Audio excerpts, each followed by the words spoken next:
நேற்று நம்ம டிடிஎஃப் வாசன், இன்னைக்கு நம்ம விஜய் சேது ப்ரோ. பட் வந்து ரெண்டு பேரும் மாட்டினது ஒரே கேஸ்ல தான். அதான் பாத்தீங்கன்னா கார் ஓட்டிட்டே இருக்கிற நேரத்தில் ஃபோன் பேசுனது. லிட்டரலா வந்து பாத்தீங்கன்னா வந்து நேற்று வந்து நம்ம டிடிஎஃப் ப்ரோ ஒரே கேஸ்ல தான் பண்ணாரு. பட் இவங்க ரெண்டு கேஸ்ல மாட்டிருக்காங்க. ஒன்னு ஃபோன் பேசுறது, இன்னொன்னு வந்து என்னன்னு பாத்தீங்கன்னா வந்து இவங்க வீடியோல இவங்க ஃபில்டிங் லாங்குவேஜ் யூஸ் பண்றாங்க, இதனால பல யங்ஸ்டர்ஸ்க்கு வந்து பாதிக்க வரும் சொல்லி பல பேர் சொல்லிட்டு இருக்காங்க. பட் இவங்க பண்ணது ரைட்டா தப்பாலாம் நான் பேச வரல. அட் த சேம் டைம் பாத்தீங்கன்னா வந்து இவங்க பண்ண சின்ன சின்ன தப்பை பத்தி பல கிரியேட்டர்ஸ் எல்லாம் பேசிட்டு இருக்காங்க.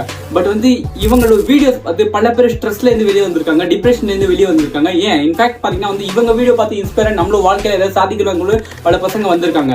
பட் இது பத்தி எல்லாம் யாரும் மென்ஷன் பண்ணி பேசுறது இல்லைன்னா நான் சொல்றேன். பட் இதெல்லாம் தாண்டி பாத்தீங்கன்னா வந்து நம்ம விஜய் சேது ப்ரோ பல மூவியோட ப்ரமோஷன், பல சாங்ஸோட ப்ரமோஷன் எல்லாம் பண்ணிருக்காங்க. பட் இன்னைக்கு அவங்களுக்கு ஒரு பிரச்சனைனா ஒருத்தர் கூட வந்து ஜஸ்ட் ஒரு ஸ்டோரி கூட போடலன்னு சொல்லியிருந்தாங்க.